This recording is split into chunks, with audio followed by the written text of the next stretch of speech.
नमस्कार दोस्तों, कस्बा 24 में आपका स्वागत है। आज हम नवादा में हैं और हमने भी वारसिलीगंज से कवर करते भी नवादा पहुंचे हैं। तो हमारे मित्र और यहाँ के वरिष्ठ पत्रकार, एक लंबे अनुभव पत्रकारिता को इन्होंने जिया है, ये आपको आज बताएंगे। कल हमने देखा था कि 2 दिन पहले हम गया पर बात किए थे कि 10 विधानसभा सीटों के क्या हाल होंगे। आज हम बात करते हैं नवादा की। नवादा की एक सबसे बड़ी है कि यहाँ मतलब कि छत्रपों का एक जमावड़ा है। वारसिलीगंज विधानसभा की बात करें तो 2 छत्रप वहाँ अपना भाग्य आजमा रहे हैं। दोनों बाहुबली की पत्नियां हैं। नवादा में अलग 2 छत्रप आमने सामने की लड़ाई में हैं। गोविंदपुर में भी कुछ इसी तरह की लड़ाई है। खैर, इस पर तो ज़्यादा जो हमारे साथ रमेश जी हैं वो आपको बताएंगे कि आखिर। सर, हम शुरू करते हैं पहले आपके एक हॉट सीट कहते हैं कि वारसिलीगंज से हम शुरुआत करते हैं। क्या लगता है सर, क्या होगा वहाँ का, क्या माहौल आपको लगा? देखिए, हम हॉट सीट की बात अगर आप करते हैं तो ठीक है, जिला लेवल पर हॉट सीट हो सकता है, लेकिन हम बिहार के परिप्रेक्ष्य में अगर पॉलिटिक्स को देखें तो कोई बहुत बड़ा पर्सनालिटी नहीं है पॉलिटिकल, इसीलिए उसको हम हॉट सीट व्यक्तिगत रूप से नहीं मानते हैं। लेकिन अब जो स्थिति है, जो भी प्रत्याशी हैं, दोनों बाहुबली कहे जाते हैं, तो वो दोनों जो बाहुबली प्रत्याशी हैं, आज के डेट में धनबल भी दोनों के पास है, बाहुबल तो था ही। बाईपोलर इलेक्शन है, आमने सामने का चुनाव है, जातीय गोलबंदी है। वहां पे लोग कहते हैं कि बिहार में 90 के दशक के बाद जो है सो जातीय गोलबंदी शुरू हुई, जातीयता बहुत ज्यादा भारी पड़ा। लेकिन वारसिलीगंज का इतिहास उलट करके आप देखिए, वहाँ पोलराइजेशन पॉलिटिक्स बहुत लंबे समय से होते रहा है। जबकि अलग बात था, उस वक्त कभी विचारधारा के आधार पर लोग वोट करते थे, लेकिन फिर भी जातीय गोलबंदी हुआ करती थी। कांटे की टक्कर में आपको हम ये जानना चाहें कि अगर कैसी आपको मजबूती दिख रही है, किसकी आबादी ज्यादा है, किसकी आबादी किस? अभी जो स्थिति वहाँ पे है, इतिहास के पन्नों को भी अगर पलट करके देखिए तो जातीय गोलबंदी में अगरों के खिलाफ पिछड़ों की गोलबंदी वहाँ होती रही पहले भी।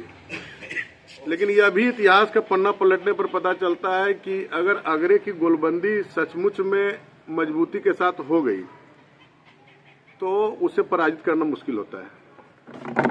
और जब कभी भी पिछड़ों की गोलबंदी में अगर चुनावी सफलता मिली भी है उन लोगों को, तो इतिहास गवाह की बहुत थीन मार्जिन से 1000, 1500, 2500। अपवाद स्वरूप 2010 का चुनाव, जब नीतीश जी दूसरी बार बहुमत सरकार बनाने की मांग रहे थे, तो वहाँ 5000, 5500, 5000 के बीच का रिजल्ट हुआ था। नहीं तो अगरे पिछड़े की गोलबंदी में अगर सचमुच में अगरे एकजुट हो जाते हैं तो दाल गलना थोड़ा मुश्किल हो जाता है। वारसिलीगंज को लेकर के एक सवाल और आपसे, क्या लगता है कि मंटन सिंह के मैदान में न रहने का फायदा अरुणा देवी, जो भारतीय जनता पार्टी की उम्मीदवार है, उनको मिलेगा?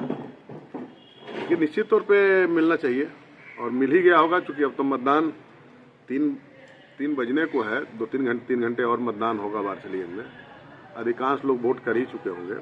और जो परिदृश्य मंटन सिंह के, जो कांग्रेस जिला अध्यक्ष थे, उनके हटने के बाद जो पोलराइजेशन पॉलिटिक्स था और ज्यादा नजदीक में चला गया। ठीक है ना, आमने सामने की फाइट है।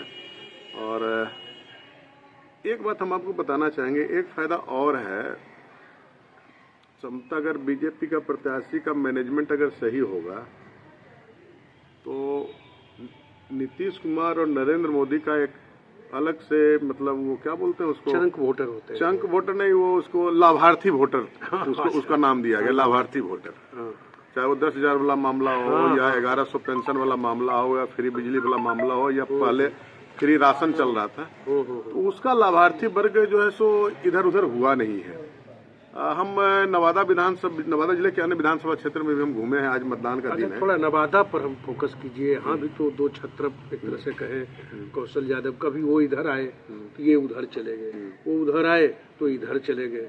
तो यहाँ की जो लड़ाई है, खास करके नवादा टाउन की, आपको यहाँ भी किन कंटेस्ट है या ट्रायंगुलर फाइट है, किस तरह की फाइट है? नहीं, नवादा विधानसभा सीट पर ट्रायंगुलर फाइट है। ये अब तो मतदान चल रहा है, अंतिम 3 घंटे बचा हुआ मतदान का। इसको किसी को भी एक्सेप्ट करने में क्या गुरेज हो सकता है?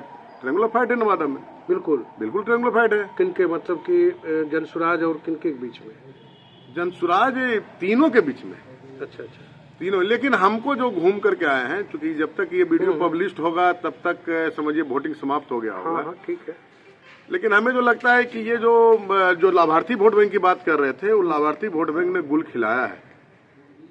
लेकिन परेशानी कहाँ पे है? तीनों के पास, तीनों के आधार वोट में बहुत बड़ी सेंधमारी है। ओहो, चूहा तो बेस वोट है। बेस वोट है, चूहा लगा हुआ है, कुतर दिया है जबरदस्त तरीके से। अच्छा। अब लालटेन की बात करें, मतलब आरजेडी या महागठबंधन की बात करें, तो एम बाई समीकरण का वोट है। तो महागठबंधन के ये एनडीए के जो प्रत्याशी हैं वो एम में भी डिवीजन कराए हुए हैं, बाई में भी डिवीजन कराए हुए हैं। जो भी रेशियो जो भी हो, कह नहीं सकते, वो तो ईवीएम खुलेगा तब पता चलेगा, लेकिन डिवीजन है।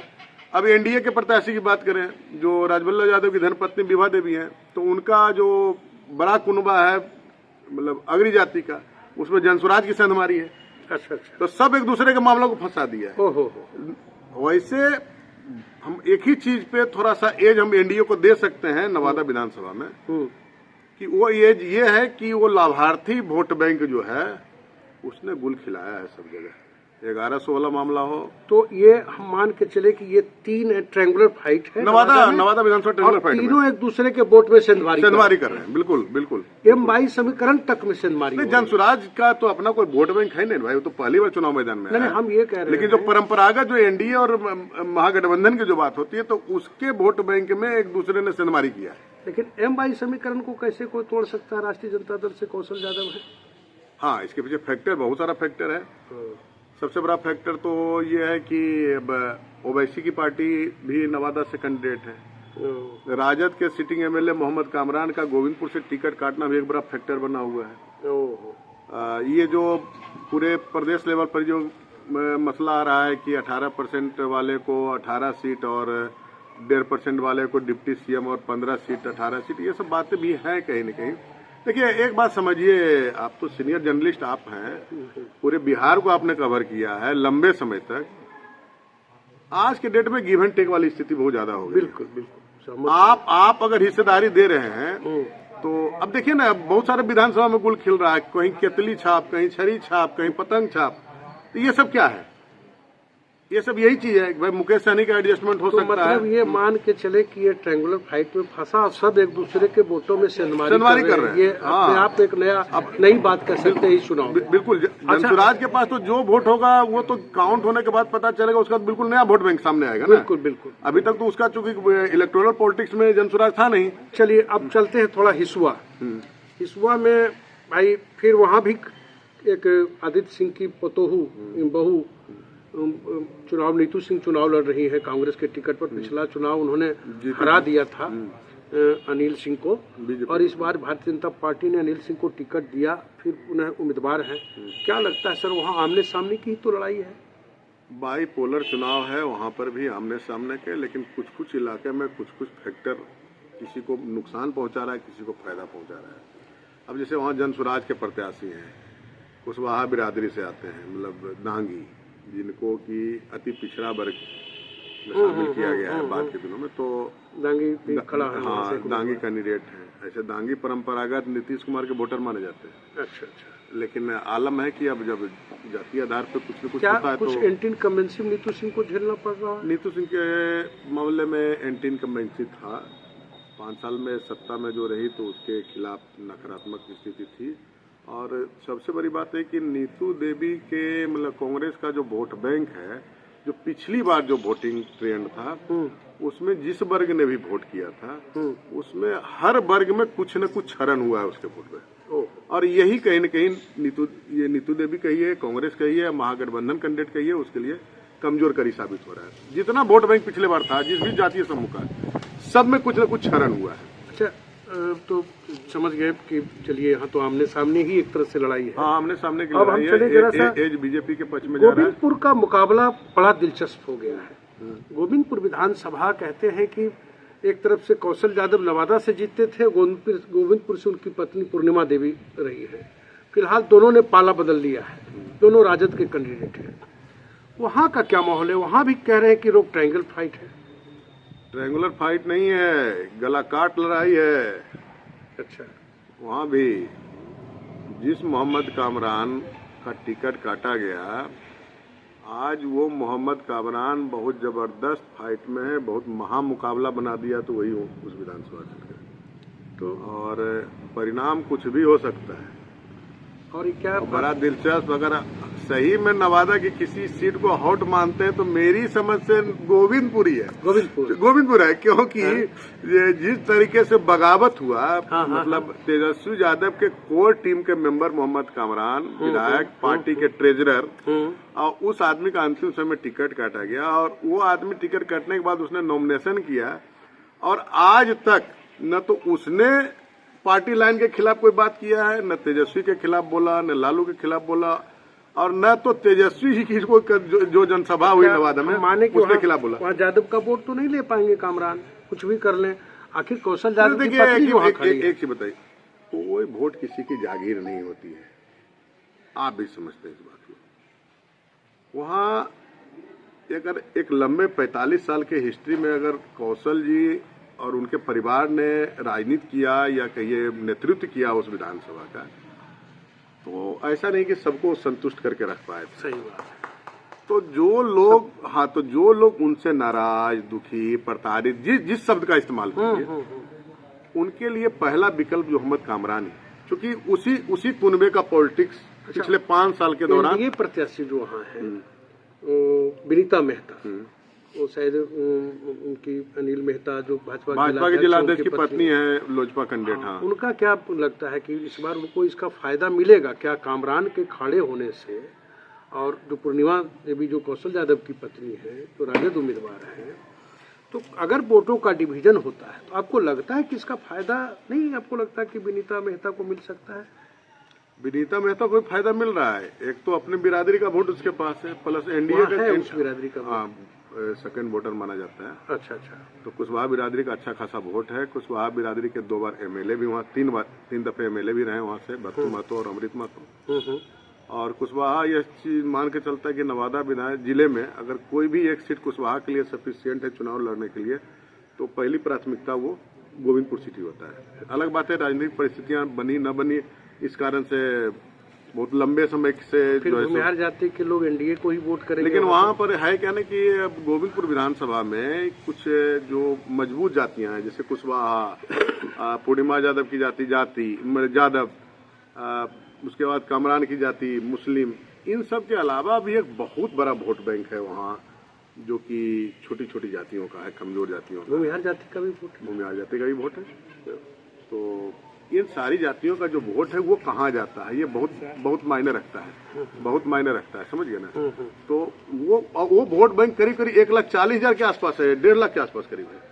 तो वो अब वही है ना कि वो आपने कह दिया कि रेवड़ी जो बटा, हाँ, रेवड़ी बटने का भी तो मतलब इसका एक होगा।